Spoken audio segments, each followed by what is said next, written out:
Laisse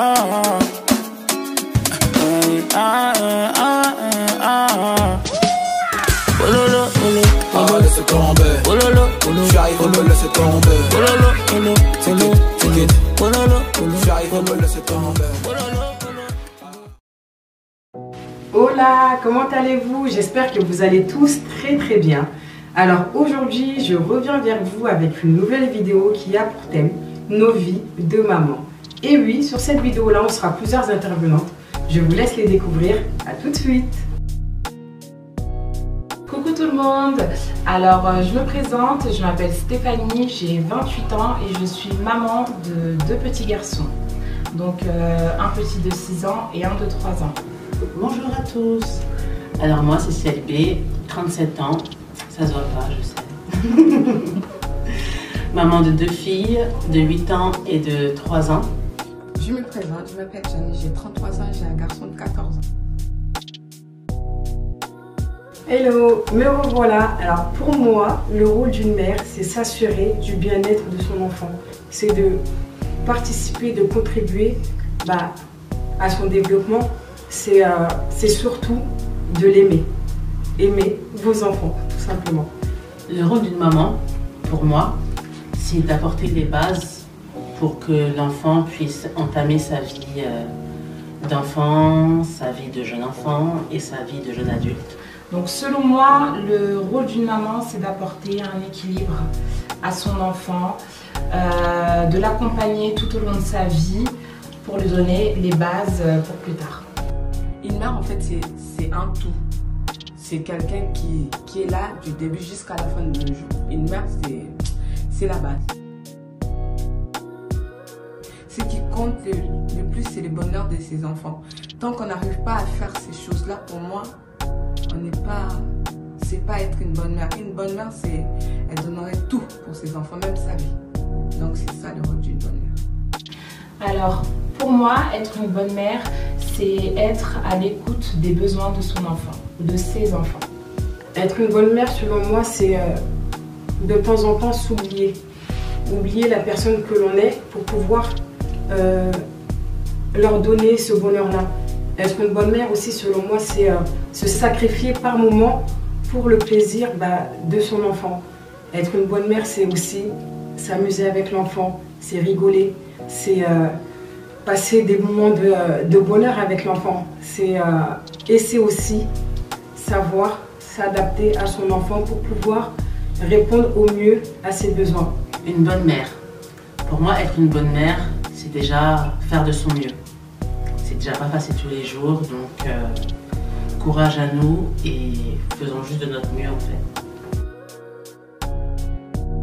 Vivons-nous le bonheur au quotidien?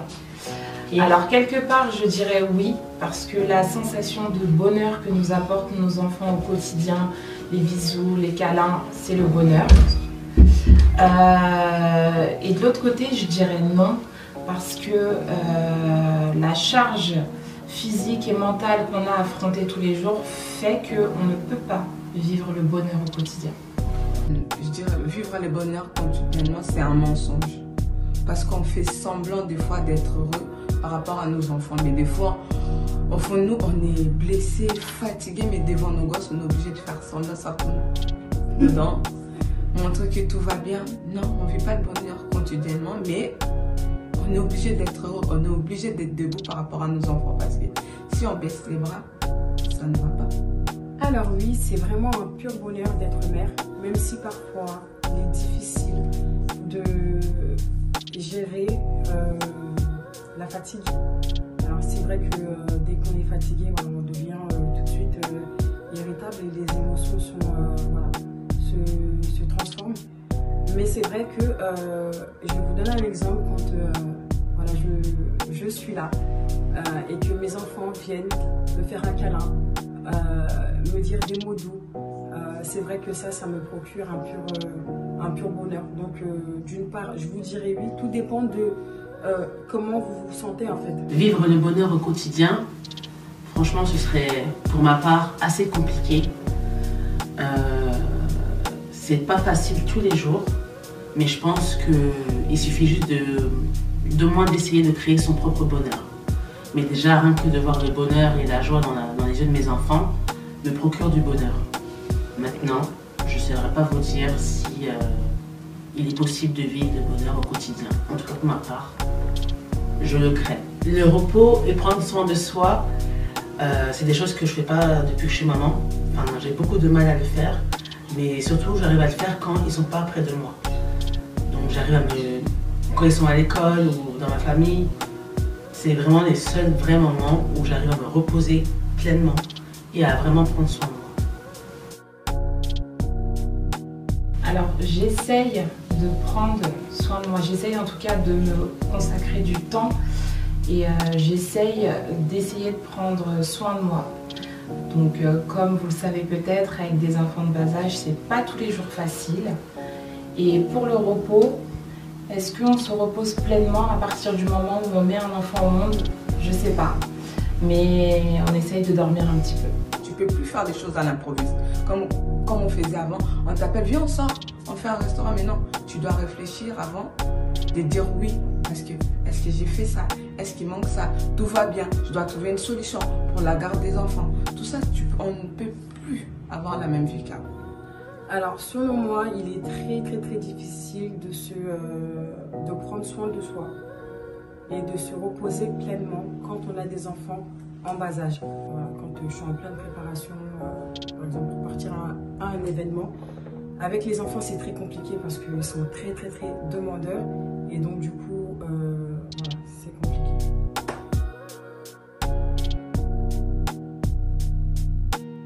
Donc j'avais l'habitude de me poser le dimanche toute l'après-midi à regarder des téléfilms avec un paquet de chips dans les mains. Et donc ça, c'est quelque chose que, même regarder un film tout court, me poser avec les enfants, regarder un film, du début à la fin, sans interruption, je n'ai plus réussi à faire. Depuis que je suis maman, c'est vrai que c'est très difficile pour moi d'aller aux toilettes sans être sans cesse dérangée par mes enfants. Maman, tu fais quoi? Maman, t'as bientôt fini? Et puis comme j'ai un petit aussi de 3 ans qui fait exactement la même chose que son frère, j'ai souvent 2 fois la même question. Alors depuis que je suis maman, franchement, moi qui adore les after-work, chiller, aller en terrasse, bon, en même temps le Covid n'a rien aidé, mais bah, c'est un truc que je fais plus depuis que je suis maman en fait. En tout cas je le fais de moins en moins, ou sinon il est moins spontané. Et ça me manque un peu. Déjà un exemple, je suis une accro du shopping.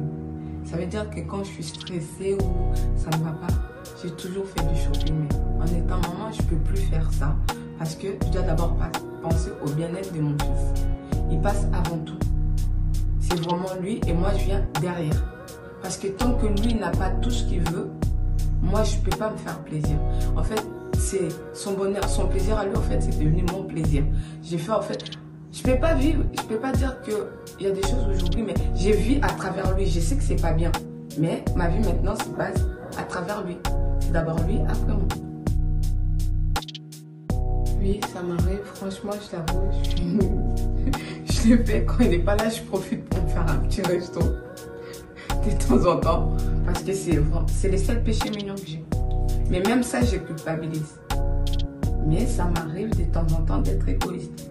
Je cache des choses dans ma chambre, des Kinder et tout. Rien que pour moi, à minuit, c'est un plaisir. Du coup les filles, moi c'est vrai que je me cache souvent pour manger des bonbons, des sucreries, des chips, des gâteaux. J'ai un petit faible pour le chocolat Milka. C'est vrai que je me cache beaucoup de mes enfants parce que souvent c'est pas l'heure de manger des sucreries ou alors c'est trop tard. Alors là, se cacher ses enfants, bah, c'est la base, j'ai envie de dire. On n'a pas trop le choix si on veut avoir un petit jardin secret ou profiter au minimum de notre être. Du coup, bah, c'est soit quand ils sont à l'école ou soit tard dans la nuit. Mais en tout cas, on est obligé de se cacher ses enfants pour pouvoir profiter de nos petits plaisirs. Alors oui, honnêtement, franchement, je vous le dis, c'est un peu cru. Mais il m'arrive franchement de me cacher de mes enfants pour manger des chips ou manger une glace ou prendre une petite sucette voilà, sans être dérangé et savourer le moment présent. Savourer ce que je mange tout simplement. Donc oui, il m'arrive de me cacher de mes enfants pour me faire plaisir.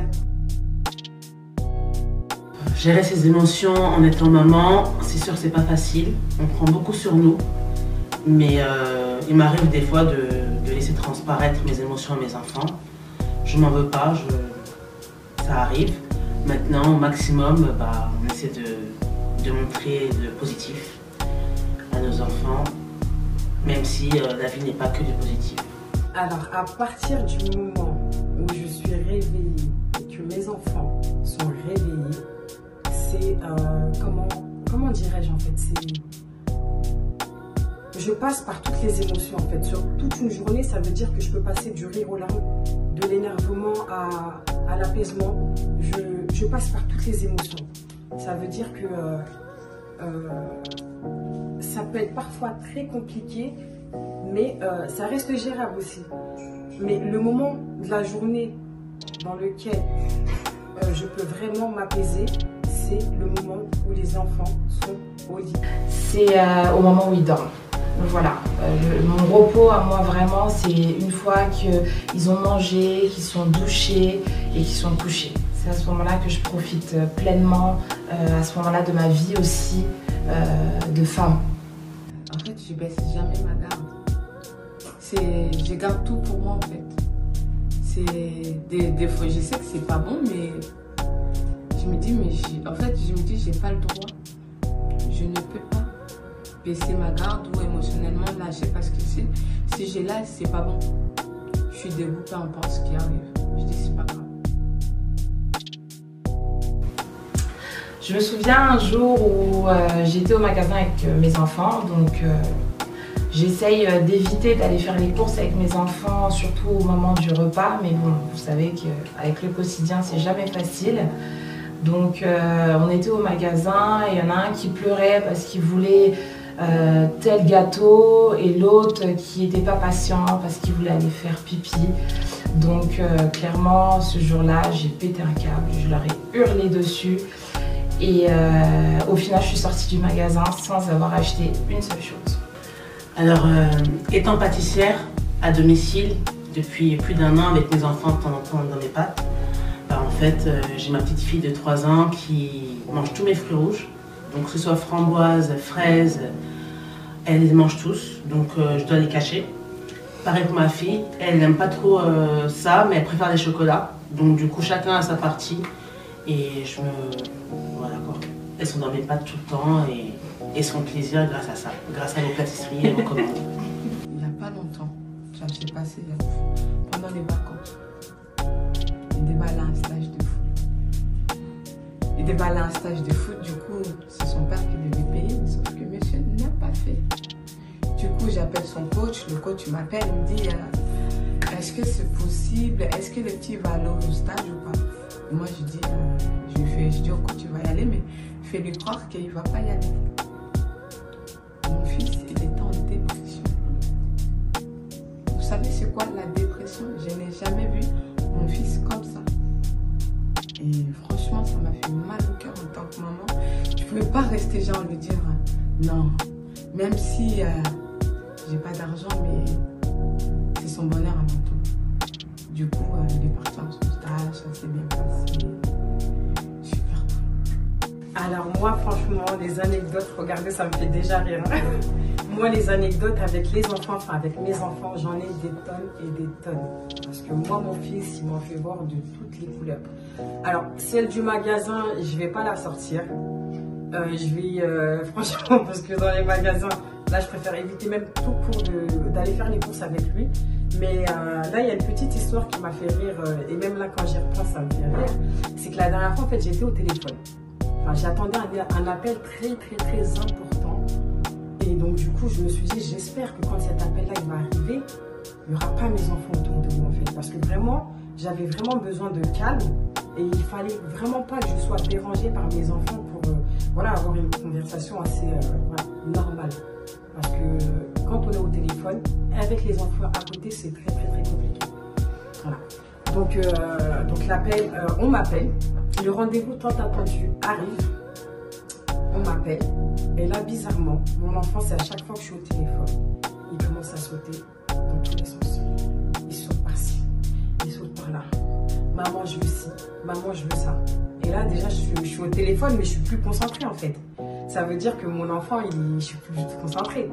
Et j'essaie de lui faire des signes où je fais comme ça, je sors mes gros yeux pour qu'il arrête.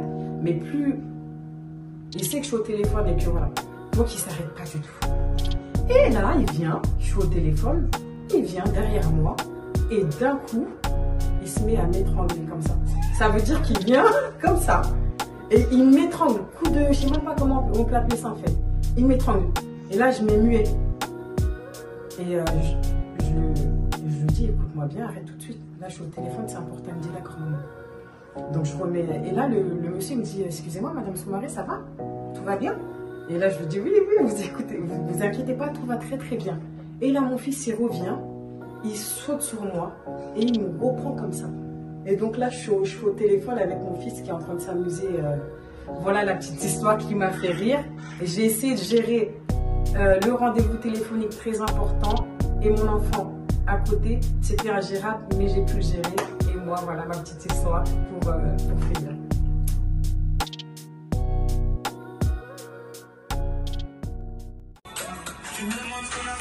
Vaut mieux ne pas savoir, vaut mieux ne pas savoir. Franchement, les filles, vous avez pensé quoi de cette journée-là sans les enfants? Top, ça fait du bien. Ça fait du bien. Franchement, ça s'est super bien passé. Franchement, sans les enfants, des fois, ça fait du bien. Ça fait grave. Le retour à la réalité. Le retour à la réalité, ça fait mal. Parce que Gianni, elle est là. Il faut nous remettre les dents en place. Parce que là, tu vas rentrer. Il va falloir faire à manger. Les laver, faire les douches, tout ça. Les mettre au lit. Grave. Ne pas oublier le bisou câlin. Ne pas oublier maman, j'ai soif. La bouteille d'eau là, la minuit là. Faut pas l'oublier. Mais franchement, c'était bien, c'était un super bon moment. En premier temps, je tiens à remercier Norsa qui est toujours là, mon bien sûr. Je remercie aussi Stéphanie, maman de 2 enfants. Je remercie Siak B, la chef pâtissière, maman de 2 magnifiques princesses. Et je remercie aussi Gianni qui est toujours là, qui est maman d'un futur footballeur, comme on dit chez nous. Inch'Allah. Non, franchement, les enfants, tout ça pour vous dire qu'on vous aime fort. Bisous.